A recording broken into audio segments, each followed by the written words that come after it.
আজকের এই রেসিপিটি যারা A to Z দেখবেন, চিতই পিঠা আপনার হাতে হতে বাধ্য হবে ইনশাল্লাহ। চিতই পিঠার ডোটা কিভাবে আমি রেডি করি সেটার সম্পূর্ণ রেসিপি আমি আজকে দেখিয়েছি। অ্যান্ড এইভাবে যদি আপনি চিতই পিঠার গোলাটা রেডি করেন, ইনশাল্লাহ আপনার পিঠা অবশ্যই ফুলবে অ্যান্ড খুবই সুন্দর হবে। এই যে আমি চাল নিয়ে নিয়েছি অ্যান্ড চালের সাথে 5 ভাগের 1 ভাগ আমি আটা দিয়েছি, আর সাথে পরিমাণ মতো লবণ দিয়েছি। অ্যান্ড এখন এই যে দেখছেন আমি কিন্তু চুলা থেকে পানিটা গরম করে নিয়েছি। এই যে হালকা বুদবুদ ওঠা গরম পানিটা দিয়ে আস্তে আস্তে করে আমি ভালো করে ডোটা মথে নিচ্ছি।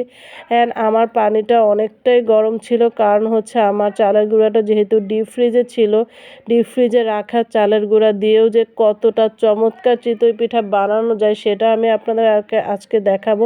অ্যান্ড কতটা যে ফুলকো হয়েছিল এক একটা পিঠা।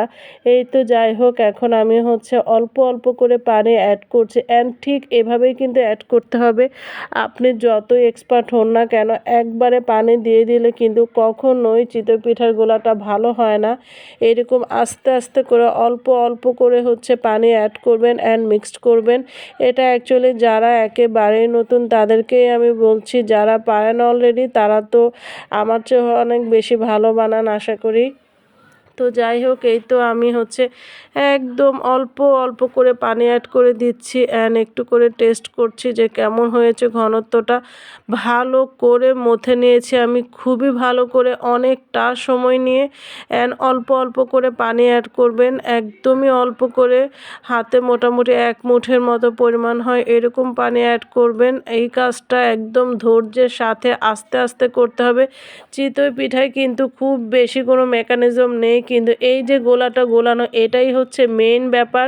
অ্যান্ড চিতই পিঠায় কিন্তু অনেক বেশি ইনগ্রেডিয়েন্টও লাগে না, কিন্তু শুধুমাত্র যদি এই গোলাটা প্রপারলি আপনি রেডি করে নিতে পারেন তাহলেই কিন্তু আপনার পিঠাগুলো একদম ফুলকো ফুলকো হয়ে যাবে। এই যে দেখেন আমার প্রতিটা পিঠা কি পরিমাণ ফুলকো ফুলকো হয়েছে অ্যান্ড কোনো রকম কোনো লেগেও যাচ্ছে না। এখানে হচ্ছে তাওয়াটা খুব বেশি গরম করে নিতে হবে, একদম টাটকা গরম, মোটামুটি মিডিয়াম টু হাই হিটে কিন্তু রাখতে হবে ফ্লেমটাকে। অ্যান্ড আস্তে আস্তে হচ্ছে আপনি একটা একটা করে এভাবে বানিয়ে নেবেন।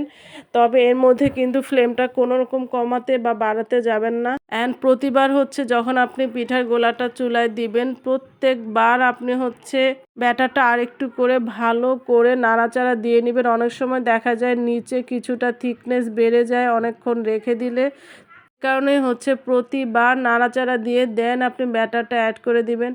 দেখুন কত চমৎকারভাবে প্রতিটি পিঠা ফুলকো ফুলকো হয়েছে অ্যান্ড ছিদ্রযুক্ত চিতই পিঠা হয়েছে, পুরোপুরি পারফেক্ট চিতই পিঠা আলহামদুলিল্লাহ।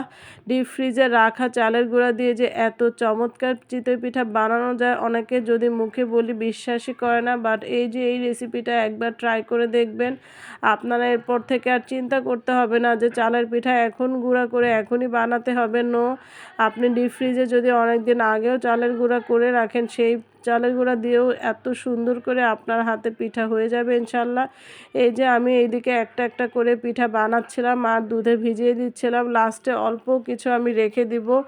এটার সাথে হচ্ছে আমি সিজলিং চিকেন রেডি করেছি। এই চিকেনের রেসিপিটা আমি আবার কালকের শেয়ার করবো ইনশাল্লাহ। আসলে ভিডিওটা একটু লং হয়ে যাচ্ছিল, সেই কারণে আমি চিকেনের রেসিপিটা আর এখানে শেয়ার করলাম না। কিন্তু এখানে হচ্ছে ঝাল ঝাল করে যারা পছন্দ করে তারাও খেতে পারবে। আবার হচ্ছে বিশেষ করে বাচ্চাদের জন্যই আসলে দুধ চিতইটা করা হয়েছে, ওরা হচ্ছে দুধ চিতইটাই বেশি পছন্দ করে। এই তো সব কিছু কিন্তু রেডি হয়ে গিয়েছে, ওইদিকে সিজলিং চিকেন, ধোয়া ওঠা চিতই পিঠা, আবার দুধ চিতই অ্যান্ড সবগুলো প্লেটও কিন্তু রেডি আছে, শুধু খাওয়ার